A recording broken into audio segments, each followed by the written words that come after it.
Boa tarde, pessoal. Boa tarde, professores e alunos da Escola Técnica.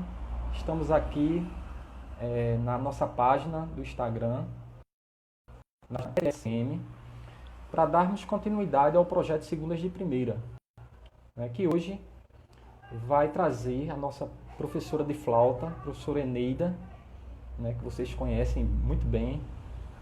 Ela vai nos mostrar a sua pesquisa, né, de música brasileira na formação do flautista, né? Então, vai ser uma palestra muito interessante, né? Espero que vocês participem. Vai ter um momento que vocês vai ser aberto perguntas, né? A gente vai fazer perguntas à professora, né? E como é importante, né? Não só para a flauta, não só para os flautistas, mas também para outros instrumentos, né? É importante ter no nosso repertório, né? No nosso currículo, a música brasileira. Então ela fez essa pesquisa, né? E eu vou aqui, né, convidá-la, né, chamar a professora para que ela entre na nossa live e a gente comece o nosso bate-papo, ok? Um minutinho só.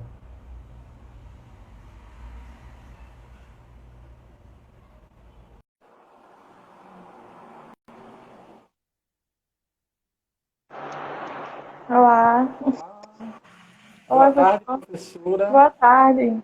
Boa tarde, Tudo bem? gente. Tudo bom? Tudo Tudo bem. tranquilo, na paz, Assim, né? Um pouco serenidade, nervosa. serenidade. Nervosa, não tem motivo para ficar nervosa. A senhora já é tão experiente em lives. Eu estou vendo que tem um monte de live que a senhora está participando por aí, né, da OCC, né? Lembrando, pessoal, que a É. professora é formada pela Universidade Federal de Pernambuco, em bacharelado, em flauta, não é isso? É pós-graduada pela Uhum. mesma universidade, né? Pela Universidade Federal de Pernambuco, em metodologia do ensino, não é isso? O nome do curso era Pedagogia do Ensino do Instrumento. Pedagogia do Certo, Instrumento, certo? Que certo. não é um Pedagogia do programa. instrumento. É, Certo. é um curso. Certo. E esse trabalho de pesquisa foi o trabalho o TCC, né? De final de curso. Isso, foi a condição assim final, né? De conclusão do curso. A gente assistiu os módulos durante 1 ano e meio e durante os módulos, a gente ia sendo orientado pelo professor orientador, né? Que no meu caso foi Daniele Cruz, e para no final apresentar um trabalho, um TCC em formato de artigo, né? Certo. É isso aí. E claro que daqui para frente, né, vem mestrado, vem doutorado, né? Vamos expandir os conhecimentos. É, Né? Deus A permitir. professora também é professora de flauta da ITCM e também da OCC, da Orquestra Criança Cidadã, não é isso? Então tem uma Isso, vasta experiência, já apesar de ser tão novinha, tem uma vasta experiência aí no campo tanto da performance como também da pedagogia do instrumento, do ensino, né? Certo? Então, isso. professora, eu gostaria assim, que a senhora, de antemão, colocasse para a gente as linhas gerais da sua pesquisa. O que foi a sua pesquisa, quais os seus objetivos, né, o porquê da senhora ter se interessado por esse tema. Aí fala um pouco para a gente, em linhas gerais, o que foi a sua pesquisa sobre música brasileira na formação do flautista. Certo.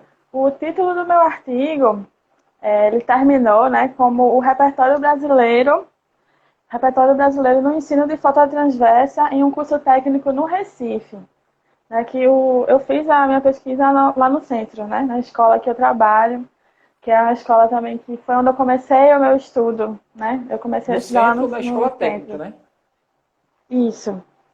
Da escola Isso aí técnica, foi certo. o título final do meu artigo.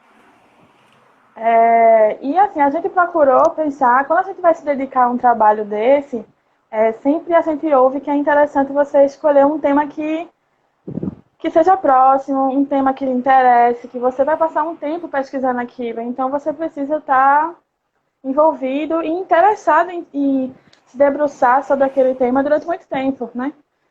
esse assunto da música brasileira sempre me chamou a atenção. E aí eu fui pesquisar sobre esse assunto. No início eu queria falar sobre grupos e a música brasileira, mas a gente foi definindo, alinhando e diminuiu esse tamanho dessa pesquisa, né? Para falar apenas sobre o repertório que é vivenciado. A ideia era refletir sobre como o aluno do curso técnico que visa uma formação profissional vivencia a música brasileira no seu curso, vivenciava, né? Então, meu trabalho ele tem três partes. De modo geral, ele tem três partes. A primeira parte, que é o levantamento bibliográfico, o referencial teórico, como chama, né, que todo trabalho Sim. acadêmico precisa ter. A gente pesquisou sobre música brasileira, artigos, livros que explicassem o que é a música brasileira, contando um pouquinho da história, dessa trajetória, como é que a gente chegou até aqui, né? Que a música brasileira está sempre nessa gangorra, nesse equilíbrio de uma busca pela inovação, a busca pelo que é verdadeiramente brasileiro ou não, e também buscando a tradição, os formatos das músicas europeias. Sempre, assim, a música brasileira é muito influenciada pelas músicas de outras culturas, né? Basicamente três: a música europeia, a música africana e a música dos nossos primeiros habitantes, né?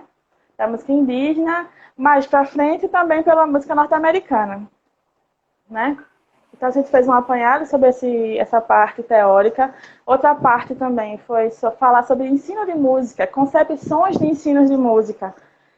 Então, fazendo uma viagem, né? Tipo, desde o começo, dos inícios dos conservatórios, dos inícios de como se ensinava música no primeiro conservatório, que foi o Conservatório Superior de Paris, até hoje, que a gente tem uma concepção de música mais... Existem algumas concepções de músicas mais abrangentes, né? E a gente acredita que o ponto de partida é a cultura, é o ambiente que o aluno está inserido, né? Para você ter experiências mais significativas, especialmente experiências musicais, o ponto de partida deveria ser a sua realidade, o seu ambiente. E aí, a partir daí, buscar conhecer o que tem mais, né? Expandir os seus conhecimentos. A gente também falou um pouquinho sobre curso técnico. Essa é a parte do levantamento bibliográfico.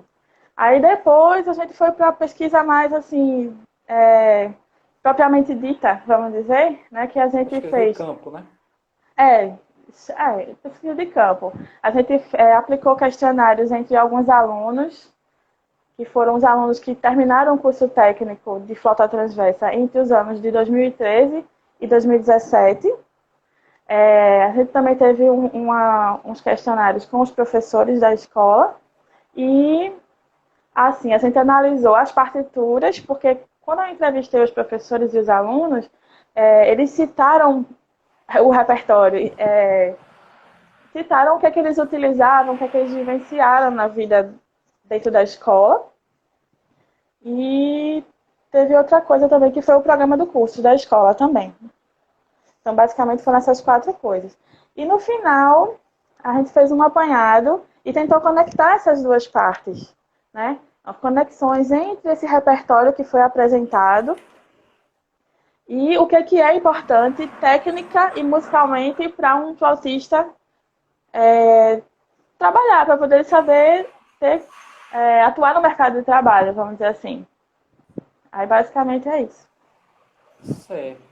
Pegando esse gancho da senhora, da demanda, né, do mercado de trabalho, né, a gente sabe que a gente forma nas nossas escolas técnicas, conservatórios. Oi, A Arilson, tu música tá travado para mim. tá o quê? Oi, Travado? tu travou. É, agora Aqui, você tá quadriculado. Mas fala de novo. você está me escutando? Está me Tô te escutando escutando. bem? Agora ficou bom. Tá, agora tá Pronto, ótimo. pronto. Vê só, pegando esse gancho, né, do currículo, né, das escolas técnicas, né, dos conservatórios, a gente vê que, assim, há uma certa contradição com o que se pede em editais de concursos de orquestra, de bandas, porque geralmente esses editais eles assim, focam muito na música europeia, né? Nos trechos de orquestra, né? Da música europeia, e não tem nada assim relacionado à música brasileira. O que é que você acha? Você não acha que tem que haver uma mudança de mentalidade, né? Haver uma mudança de mentalidade e se tocar mais, e até nesses editais mesmo, se pedir mais música brasileira e a gente também trabalhar esses excertos de orquestra, de banda, de compositores brasileiros. Vê, Tanto realmente, erudito como popular. é, quando você vai fazer um concurso de orquestra, já tem aquelas coisas, né, tradicionalmente já que são exigidas. Vou falar Sim. assim, exigidas realmente. Você tem que tocar um concerto em Mozart, geralmente o em Sol maior, ou então o concerto de Jacques Beck, também é um concerto bastante desafiador, né, para qualquer flautista. Tem os excertos de orquestra. E assim, eu acredito que essas músicas são pedidas por conta do repertório das orquestras, né? Justamente. Eles vão fazer muito, essencialmente, uma orquestra sinfônica toca música europeia, né? É muito difícil você ouvir um programa com Aaron Copland, com música americana, né? Tem a música do pessoal O daqui da América Mione Latina também, e um os brasileiros. Mione. Entre os brasileiros também então, é uma coisa meio difícil. Então, é uma coisa rara, vamos dizer assim. Então, acho que eles fazem a seleção em cima desse repertório que vai ser maciçamente executado, né? E tem muita coisa, assim, de tradicional nisso. Agora, eu percebo, analisando aqui dois exemplos próximos, que mais recentemente as coisas estão mudando, né? Porque as coisas existe muito tradicionalismo, né? Existe muito engessamento, para não usar outra palavra, nesse sistema, né? Mais recentemente, a Orquestra Sinfônica de Sergipe fez uma seleção para flauta e pediu uma suíte número um, se eu não me engano, suíte número um para a Orquestra de Cordas de Câmara de Villa-Lobos, que é Legal. é, e a da Paraíba também pediu, que foi mais recente ainda, se eu não me engano, foi em 2018 o concurso. Eles pediram a primeira página do Choro número 6 de Villa-Lobos, né? Então, assim, você tem inúmeros excertos, mas eles estão incluindo alguns aos poucos, né? Acho que também isso tem a ver com o nome que foi escolhido, né, da obra que foi colocada lá, do Villa-Lobos. Então, assim, Villa-Lobos dentro da música brasileira é Um peso, né? É um né? Tem um peso. peso, assim, tem música brasileira. Villa-Lobos, sabe? É muito. Se brincar, só fala, se deixar, só fala dele. E a gente tem muitos outros nomes importantes, né? O Camargo Guarnieri, a gente tem querendo ou não, o Col Reuter, que não é um músico brasileiro, mas que ele vai dar aulas de música dodecafônica, né? De música, do que Oswaldo estava acontecendo lá. Lacerda, Oswaldo Francisco Mignone, Lacerda, eu gosto Mignone, muito do Vilani Cortes, né? Falando do Vilani repertório de Curtis. flauta, puxando. Então tem muitas pessoas que. Tem os nossos pernambucanos também, né? Tem Clóvis Pereira. Então, assim, realmente acho que as coisas elas vão mudar, mas vão mudar aos poucos, né? Existe um movimento também que não tem muito a ver com música erudita brasileira, mas eu acredito que as orquestras estão tentando se aproximar mais do público, convidando artistas populares para tocar. Então, hoje em dia é muito comum você ver a Petrobras Sinfônica, vira e mexe, ela grava com o Pete, com o Baiana System, com Gilberto Gil, com Caetano. Né? Existe esse movimento de aproximação. É, assim, a senhora falou nessa coisa do popular, né? Na sua pesquisa, você não retratou só a música brasileira erudita, mas retratou a popular também. A senhora pesquisou Exatamente, e o exatamente. quanto tem de música popular nesses currículos.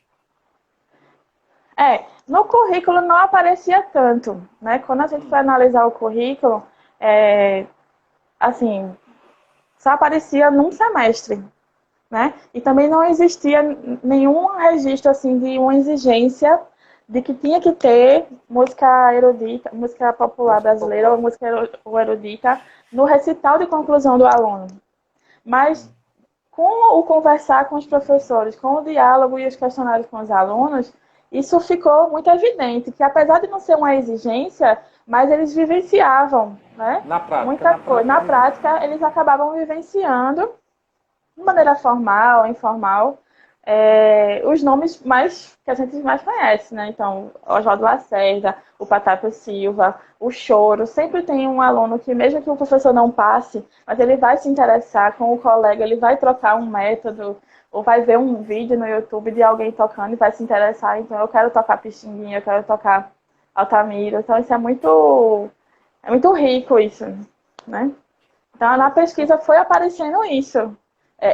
Os próprios alunos, os próprios professores foram nos dando esses nomes. Certo. A senhora falou aí de vários, né, compositores de popular, né?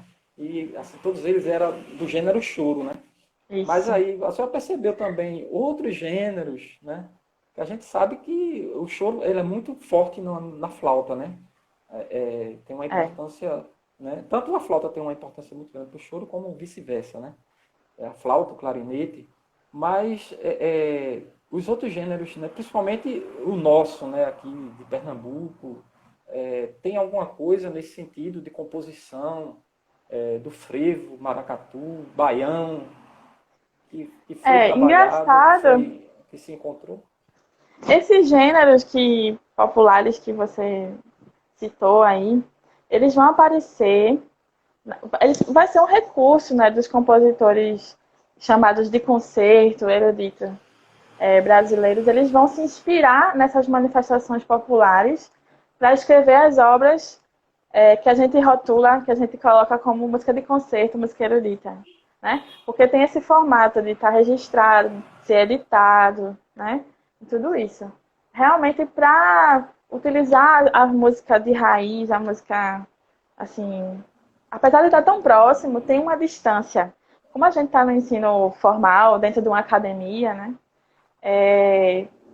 A gente não tem um material para trabalhar isso. Para um professor dentro de um conservatório, dentro de uma escola técnica específica de música, utilizar isso, ele tem que lançar a mão de recursos pedagógicos que não são próprios da educação formal. Né? Então, ele vai ter que trabalhar com transcrição, com pegar de ouvido, né? Até um pouco com Sim. improvisar, não é isso? Então, acho que isso também, em algumas escolas, é muito novo, né? Mas É, assim, voltando ao que você falou dos gêneros de música, elas vão aparecer sim menções dessas músicas nas obras eruditas brasileiras, tá me entendendo? sim, os elementos. Os elementos, o Guerra Peixe, ele vai tocar, vai ter uma suíte, tem uma suíte dele chamada Quatro Coisas. E aí o último movimento ele intitulou e ele utiliza, quando você ouve, o título dele é Caboclo de Pena. Então ele utiliza essa rítmica e os elementos da música do caboclinho, né? Certo.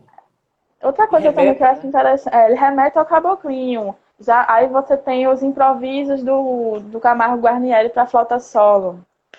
Eles são bem serestas, sabe? Eles tem coisa muito tecnicamente que vai lembrar o virtuosismo da flauta de Debussy, do pessoal lá da França, né? Mas também vai fazer menção às rodas de choro, vai fazer a menção às serestas. Então esse material é um ponto de partida para esses compositores, né? Especialmente o Guerra Peixe, ele viveu aqui em Recife durante um tempo e ele vai beber muito dessa fonte quando compôs essas obras que ele fez aqui, né? Olha, assim, Eu, aproveitando, a eu senhora tá queria com a só flauta aí. pontuar. Tô com a Uma foto aqui. flauta, né? Pronto, Tô. poderia exemplificar pra gente algum trechozinho desse que remete, né, que está no currículo de compositores eruditos, mas que são elementos, né, rítmicos e melódicos, né, eu acredito que tenha, que possa remeter a nossa música, né? Eu Vamos. queria só pontuar uma coisa também, quando você falou do choro, né? Hum, O choro é muito, muito executado. Ele é muito difundido, né? Por quê? Por que será que o choro é tão, assim... O músico erudito começa geralmente a tocar a música brasileira pelo choro, né? Por que será? Por que Sim, será isso?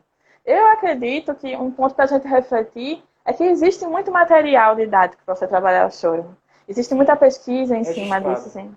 É. Então, eu acho que falta isso também. Falta a gente pesquisar mais o baião, pesquisar mais o caboclinho, o frevo e o maracatu que você falou, né? E fomentar isso também, né? Claro que lançar a mão desses recursos que eu falei, que não são de... Professora, Diga. a senhora agora levantou um ponto aí. Eita. A primeira coisa que me veio na cabeça foi Villa-Lobos. Porque Sim. Villa-Lobos era um chorão. Também isso Sim, pode ter influenciado muito, né, a valorizar, né? A a valorizar mais valorizar o o choro. É, choro. Porque ele era um chorão, né? Ele era um é chorão também, né? verdade. É verdade, Aí professor. Você tem fez um essa insight relação. muito bom. Eu acho que o nome dele é tão grande. Aí o fato dele ter sido um chorão, né? Ele cresceu no meio de rodas de choro. Aí depois ele Sim. vai fazer Os a choros, série Os Choros. os choros, As né? baquianas vão ser. Tem muito de choro dentro das baquianas também, né? Com certeza. Então, pode ser isso realmente. E eu acho que assim, como grande parte dos cursos de pós-graduação surgiram mais no Sudeste e Sul, né? E o choro é mais forte nessa região, eles vão pesquisar a música deles, né? Então seria Sim. muito bom a gente também, assim, quando formos pesquisar e nos debruçarmos sobre isso também, né? Mais sobre a música da gente. Passa muito por aí.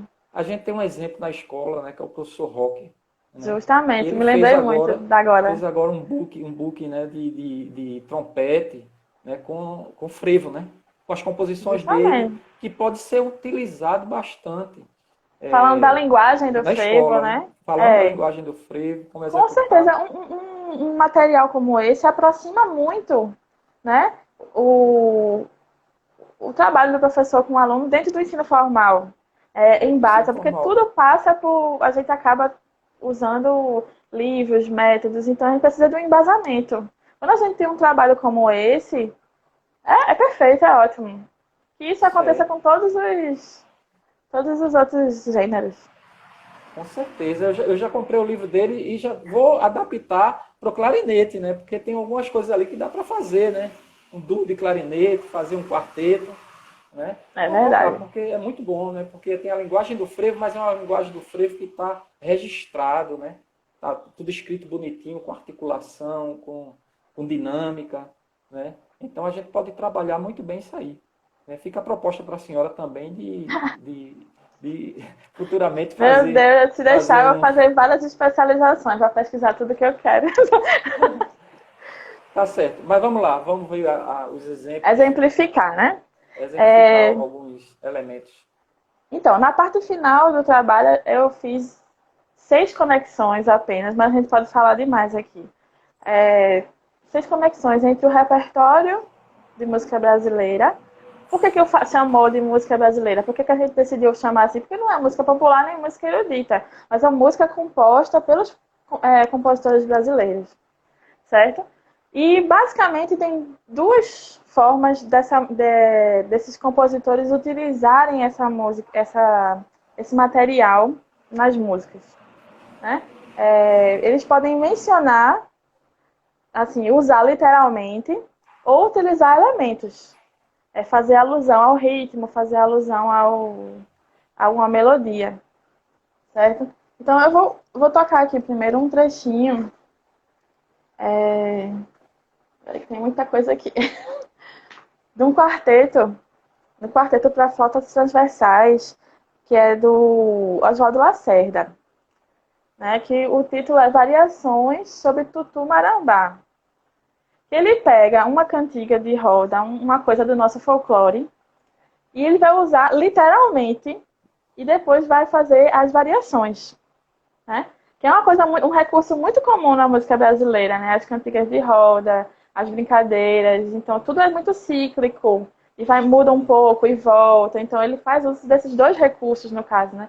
Ele usa um tema de uma canção de Niná, que quando eu tocar vocês vão reconhecer, e o formato de apresentar em variações também.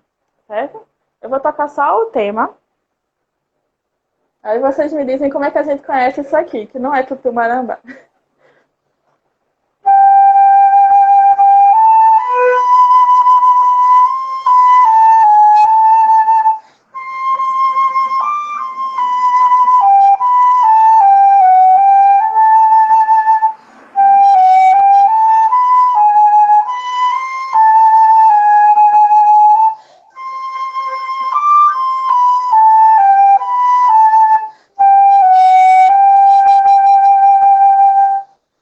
Então isso está transcrito, que a gente é Dorme Neném aqui, né, em Pernambuco. Sim. E aí ele vai trabalhando em cima desse tema, variando as músicas.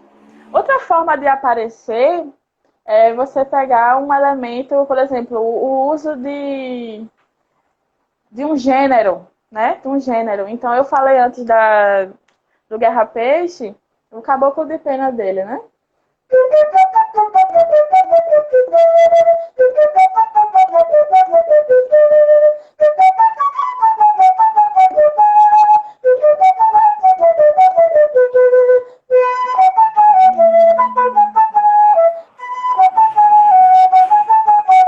Né? Então ele pega esse teminha, não é exatamente um tema de caboclinha, mas ele cria utilizando esses elementos e faz uma composição, um movimento de uma suíte. Que é essa suíte quatro coisas. Deixa eu ver outro. Eu não tô com ele aqui agora, mas eu me lembro muito da Cantilena do Oswaldo Lacerda, né? Oswaldo Lacerda é um compositor muito feliz, assim, é muito bonito tudo que eles compõem. E aí tem a Cantilena, para flauta e piano, onde ele se inspira ali, quando você ouve, você vê que ele está usando elementos do choro. O piano está fazendo coisa que seria o violão lá, estaria fazendo, né, no violão sete cordas. E a flauta, bem melodiosa, o uso de síncopes, que a gente, de uma rítmica que a gente sabe que pertence ao choro, à seresta, perdão. Certo? Outro exemplo que eu estou aqui também é o Villani Cortes. Ele fez uma outra suíte para flauta chamada Cinco Miniaturas Brasileiras. E também o último movimento, ele chamou... Cada movimento tem um nome, né? Toada, choro, cantiga de niná. E a última é o baião. E aí no baião, ele vai pegar o ritmo do baião, né? O acompanhamento especificamente vai fazer pam, pam, pam, pam, que é uma célula rítmica do baião.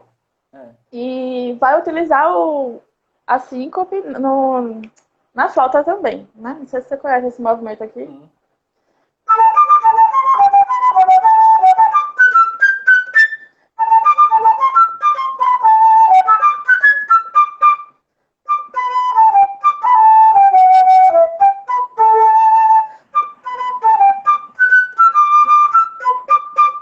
Né?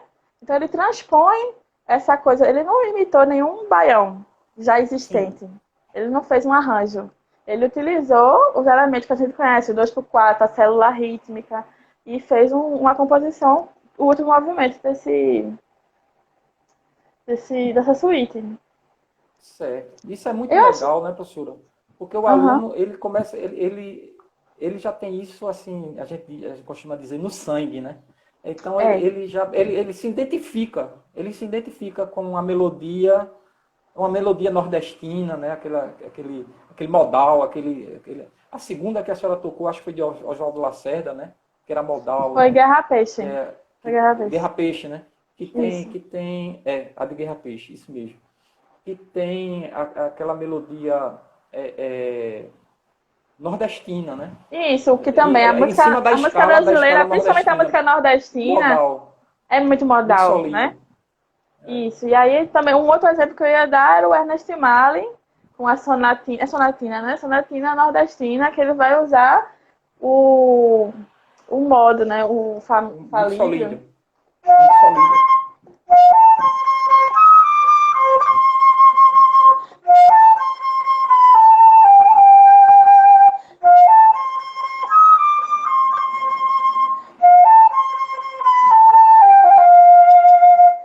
Então você ouviu isso, eita, isso me é familiar.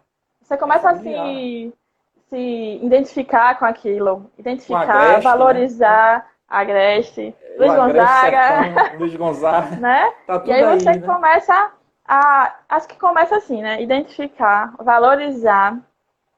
Aí passa também por tudo que a gente já falou em lives anteriores, porque eu acho que no fundo está tudo conectado, né?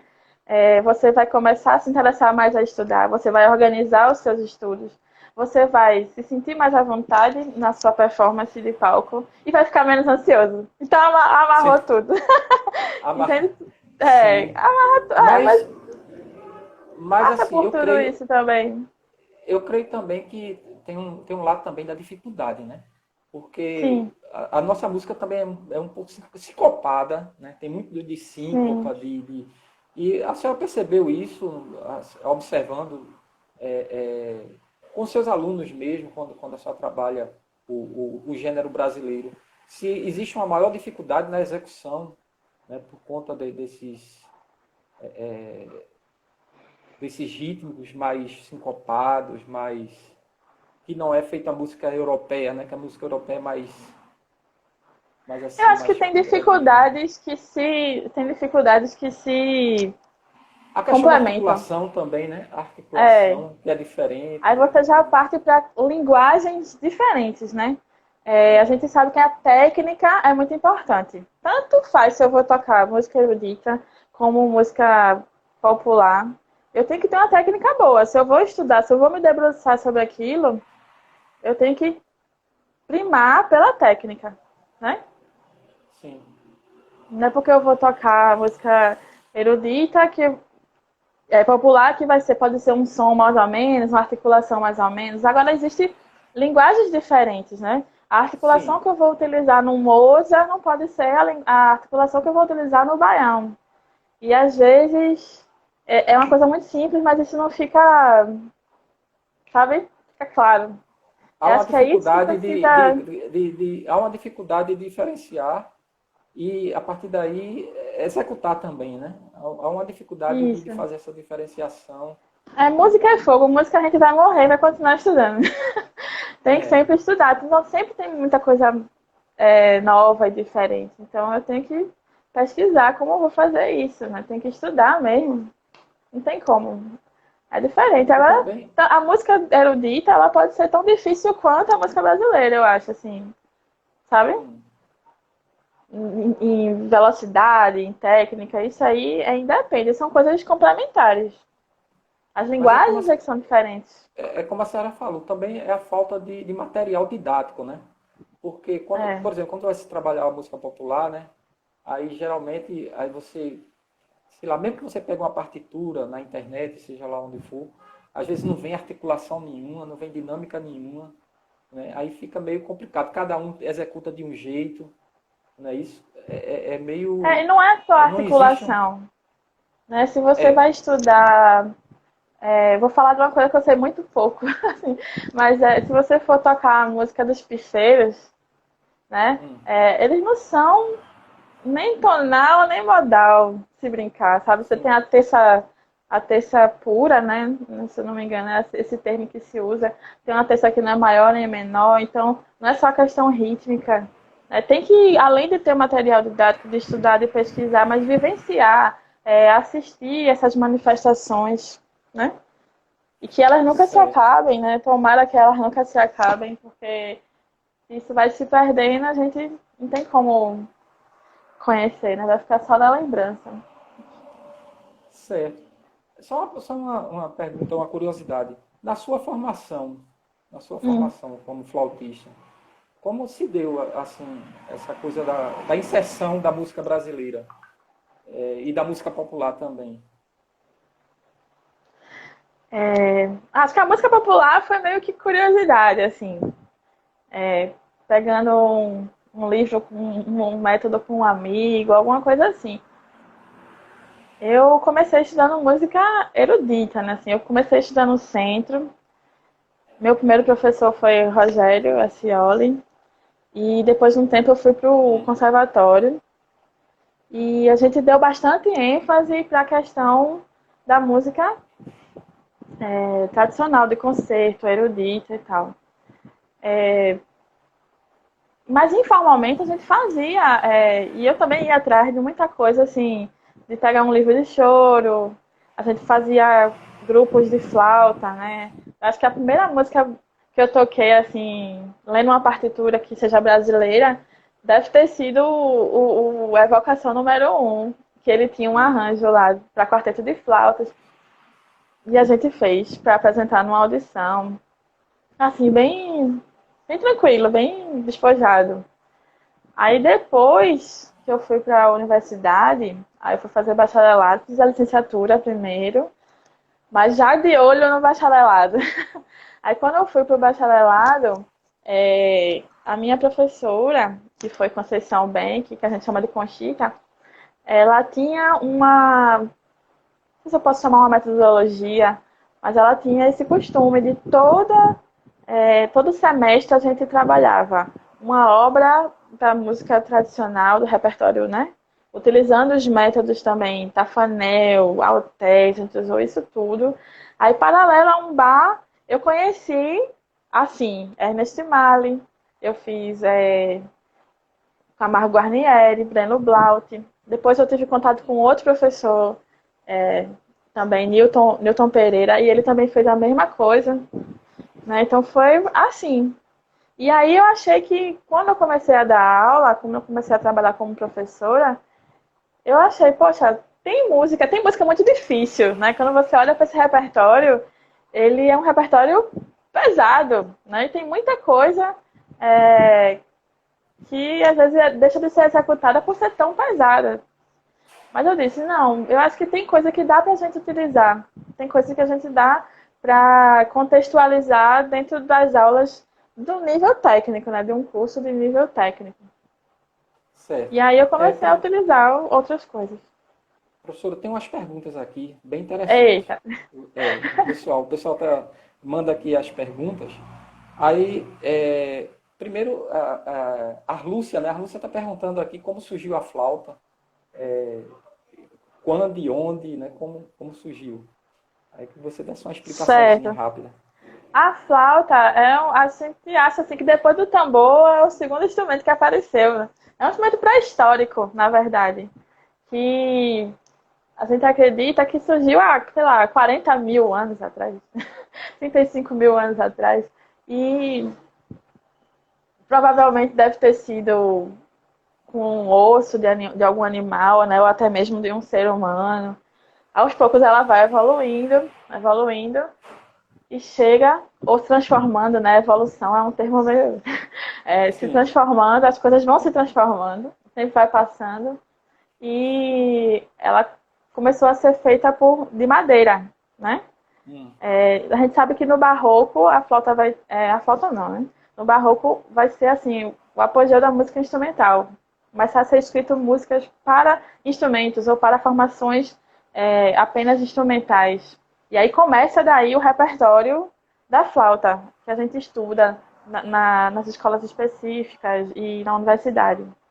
Aí sim, depois a flauta vai passar por uma outra transformação importante, que é pela feitura dela de metal e não mais de madeira. Ela continua sendo chamada de um instrumento que é da família das madeiras, assim como o clarinete, o oboé, o fagote. Mas ela é feita de metal para a gente ter um som mais potente. Mas ele não deixa de ser suave, de ser doce, né? certo. É Tem assim, outra mais ou pergunta menos aqui. é isso. É, tem várias perguntas aqui, né? E Lucas pergunta, Eneida, qual a sua opinião sobre ter uma cadeira de música armorial como ponto de convergência dos ritmos populares de raiz com o clássico? uma cadeira na universidade, seria Não, isso? não, eu acho, Ou no curso? não No sei, curso no técnico? curso técnico mesmo, ou na universidade, não sei. Se você acha importante que se tenha uma cadeira de música Não, armorial. esse é um tema, honestamente, né? Esse é um tema muito importante. O movimento armorial, ele Fala um foi pouco do uma. movimento, porque tem muita gente que não sabe o que é o Gente, eu não armorial. tenho. Eu sei muito pouco O que sobre o seria movimento o armorial? armorial. Não, mas Eu sei assim, que foi um só. movimento que aconteceu aqui, né? Aqui em Pernambuco, encabeçado por Ariano Suassuna. Ele não vai acontecer somente na música. Eu acho que ele vai começar, né, pela literatura e vai se expandir pela dança, vai se expandir pela estilogravura. E eu acho que o movimento armorial é um momento histórico muito importante. Não sei, dependendo da amplitude do curso também, eu acho que tem que ver em que lugar vai ter que ser essa disciplina. Né? Dependendo da amplitude do curso e do objetivo que esse curso tem, por exemplo, se esse curso é sobre somente música brasileira, então, poxa, acho que vale a pena ter uma cadeira sobre isso. Mas se é um curso mais geral, sei lá, um bacharelado, eu acho que tem que ser um ponto importante, um ponto a ser estudado. Mas não sei se dá tempo, né? A gente tem um curso, a gente tem tempo, a gente tem tanta coisa para organizar. Eu não sei se eu sou a melhor pessoa para dar opinião sobre isso. Mas É, com certeza, verdadeiramente, a música armorial é uma coisa muito importante para a nossa cultura, né? Brasil, do Brasil. certo. Ok. É, Miquel está perguntando aqui, qual o caminho da música instrumental erudita brasileira para o futuro? Como você vê no Música futuro? instrumental, É, música erudita. brasileira, instrumental para o futuro. Eu Qual o acho que é um caminho caminho? muito diversificado, né? Falando assim de correntes estéticas, lembrando do que a gente estudou, assim, a gente está sempre em busca disso, né? Do que é brasileiro, né? Como se identificar. O Mário de Andrade tinha essa preocupação muito grande, assim, né? Ele vai pesquisar o que é uma melodia brasileira, o que é um ritmo brasileiro, como é que isso deve ser aplicado na música de concerto, como é que o brasileiro vai se caracterizar. E aí a gente continua até hoje nesse movimento circular, sempre esse retorno, assim. Só que hoje em dia você tem uma diversidade muito grande de técnicas de composição, já tem toda uma história, né? Então eu acredito que agora, quando um compositor quer escrever, ele pode lançar a mão de várias coisas. Ele pode escrever uma melodia tonal, modal, ele pode usar música serial. Então, assim, o futuro dirá. O futuro dirá, né? Deve depender e assim que as coisas aconteçam. Se o pessoal estiver Certo. compondo, estiver estudando, estiver pesquisando, as coisas vão acontecer, né? Áurea comenta, sinto falta de mulheres como compositoras. Você não citou uma mulher, só homens. É Na verdade. sua Sim, pesquisa é tem verdade. mulher? Nenhuma. Tem não, tem não. Nenhuma. Assim, mais recentemente eu estava fazendo uma pesquisa em relação a isso, em relação ao choro. Em relação ao choro, eu ainda encontrei alguns nomes de algumas mulheres, né? Tem a Chiquinha Gonzaga, a Chico gente tem a Lina Gonzaga, Pesce, né? A gente ainda consegue, tem outras, tem uma Carolina, uma pianista que chama Carolina, que agora eu não estou lembrando o nome, mas se você pegar o material da Vitale, o choro brasileiro, tem essa moça lá. Então, assim, mas na música erudita, realmente eu não tenho nenhuma compositora de música erudita brasileira, tá? Porque eu acho que é por conta do momento histórico mesmo, assim, né? A mulher foi muito. Não era para ela pode estudar. falar, professora, fale com vontade. A Diga o que mulher a foi senhora muito. quer dizer. Não é o que eu quero dizer, é o que foi realmente, né? É, a mulher não tinha esse estímulo para estudar, para se. Como é o nome da esposa de Mahler? Ela era Não sei. acho que era a Alma Mahler. Ela era uma compositora, mas ele botou como condição, quando eles se casaram, dela parar de compor, porque ele não queria ter uma colega, uma concorrente dentro de casa, sabe? Até por pouco tempo atrás, as mulheres não Mas você está podiam se tocar. referindo a Mahler, o brasileiro, Sim, eu tô falando da situação, não, não, tô falando do brasileiro, não. tá Tô falando falando acho que é alemão, do outro Mahler, do outro Mahler. Não, eu tô Mahler. falando da situação da mulher, né? É que a gente tá falando de músicas que foram escritas há 50 anos atrás, ou mais, né? Então a gente não vai ter mulher tocando na orquestra, minha gente. Até 1880, mais ou menos, a mulher não tocava na orquestra. A mulher só podia tocar piano na sala de casa. Então assim, realmente é triste, mas é verdade, assim, não O frevo de chegaram bloco, composições. o frevo de bloco ele surgiu, né, da É mais impossibilidade das recente, mulheres. né? O frevo de bloco surgiu da impossibilidade das mulheres irem para a rua brincar carnaval, né? Então foi É. os saraus, né? Ali as mulheres se reuniam, né? Com instrumentos mais leves, Ali elas puderam bandolim, exercitar a flauta. criatividade, né? Muitas É, letras, muitas composições. Aí você já vê os nomes delas aparecendo. E já são de 100 anos para cá, né? já é É uma nosso situação século XX, né? complicada, situação Já é século... complicada. Mas na sua pesquisa aparece muito um compositor chamado Patápio Silva, né? E eu queria que a senhora falasse um pouco da importância desse compositor, né, para a nossa música, para o choro, para a nossa música brasileira. Quem foi Patácio Patápio Silva. Silva? Quem foi Patácio Silva? Então, ele é um fluminense, ele nasceu no Rio, mas foi morar em Cataguases, em Minas Gerais. Lá ele aprendeu a profissão do pai, ele foi barbeiro. Os livros retratam ele como um mestiço, mas hoje em dia acho que a gente pode chamar que ele era negro, né? E Certo. em algum momento da juventude dele, ele sentiu vontade de. Sempre foi um executante primordial, e ele decidiu estudar no Rio. Aí ele vai para o Instituto Nacional de Música estudar flauta, com o Duque Stadameia, se eu não me engano. E sofre preconceito, sofre tudo que a gente já sabe, né? Ele enfrenta isso, mas os relatos, os livros falam que quando ele chegava nos salões, todo mundo olhava assim com estranheza. Quem é esse mestiço, né? Quem é esse? Eu tô falando dos jornais da época, né? Quem é esse mestiço? Quem é esse rapaz que tá aí? E quando ele tocava, ele arrebatava a plateia por causa da execução dele. Então, eu acho que ele é importante nesse sentido também, né, de ter enfrentado o preconceito. Ele é um flautista importante, porque ele traz tudo, tudo de mais importante, tanto da música erudita como da música popular, né? Como um barbeiro, a gente sabe que estudando a origem dos barbeiros, eles tinham formações, pequenas formações musicais, às vezes bandas, né? Então, eles faziam muita música, que a gente pode traçar um paralelo aí com o choro também. Então, a música do Patápio, ela vai ser virtuosística, mostrando que ele conhece, que ele estudou lá no Conservatório no Rio, o repertório internacional, mas ele também conhece a música da gente, então ele vai fazer esse paralelo.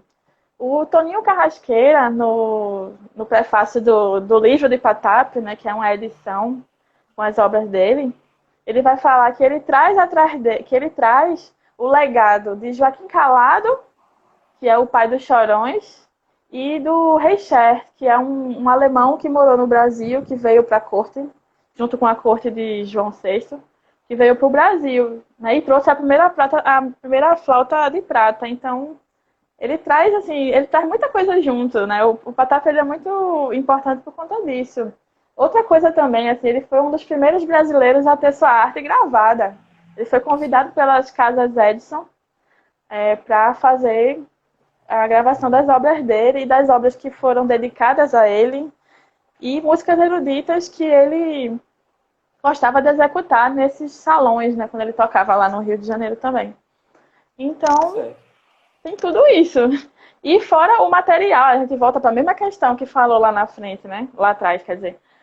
Que existe um livro editado com as obras do Patápio. Se não fosse esse livro, provavelmente a gente não tocaria ele. Ou tocaria uma ou duas menos peças, conheceríamos menos, né? Acho que tudo passa muito por aí também. É. Aí o professor Roque pergunta: por que a música pernambucana não é assinada formalmente nas escolas especializadas de música em Pernambuco? Não sei. Justamente. É. Mas também passa por aí, né, essa questão da falta da gente registrar, né, assim, pesquisar e colocar em livros o que ele está fazendo, né? O que ele começou a É, fazer. Falta assim, a isso, gente né? acha. Será que a gente. É uma provocação agora, assim. A gente acha. Será que a gente acha importante? A gente acha importante, a gente acha importante, a gente fala Acha, de que é boca. importante. De boca. Mas será que a gente É, acha importante mesmo? Ah, é frevo. Eu só toco no carnaval. Ah, é maracatu. sabe, assim, será que a gente acha mesmo, assim, pergunta até pra E mim até mesmo. faz, como a senhora mesmo disse, né? Não está no currículo, até Ah, faz eu não na vou cumprir, prática. não preciso Não, fazer. não, mas assim, às vezes até se faz na prática, mas não se tem aquela obrigatoriedade de se colocar no currículo e de se fazer, de se interessar em fazer um método, em fazer um book, né? Em registrar, porque tudo isso é o que vai consolidar, né? Consolidar no currículo das escolas, não é isso? É, exatamente. Acho que é assim, é uma problemática, uma questão chave que eu acho que a gente tem que pensar, que refletir, que discutir cada vez mais isso. Não é assim, falar uma vez e, sabe, pronto, né? Sei. Acho que vai além, é uma questão que a gente tem que discutir, praticar, experimentar. É, Isso aí.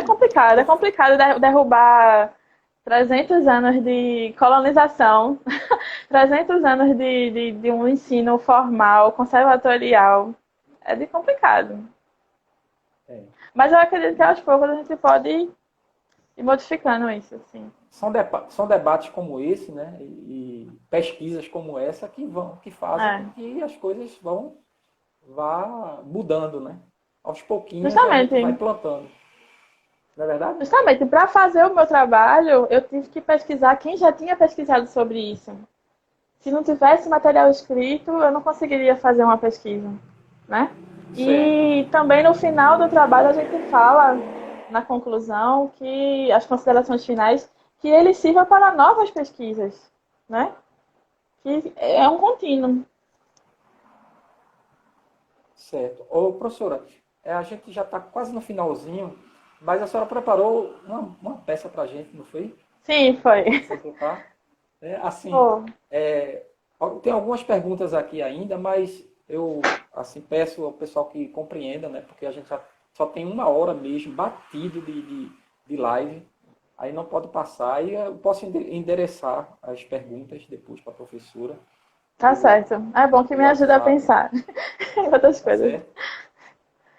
Pronto, então a É, professora vai tocar, eu escolhi uma música do Patápio para tocar, tá que acho que foi certo? a primeira música que eu toquei. Solo, né? Primeira música solo de compositor brasileiro, que é Zinha, que é uma Sim. polca, né? Por causa do momento que ele vivia. Mas essa música, assim como a Flor Amorosa de Joaquim Calado, elas são consideradas, hoje em dia elas são tocadas até em rodas de choro, né? Certo. Então vamos lá.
bem, professor. Estudei Parabéns. direitinho.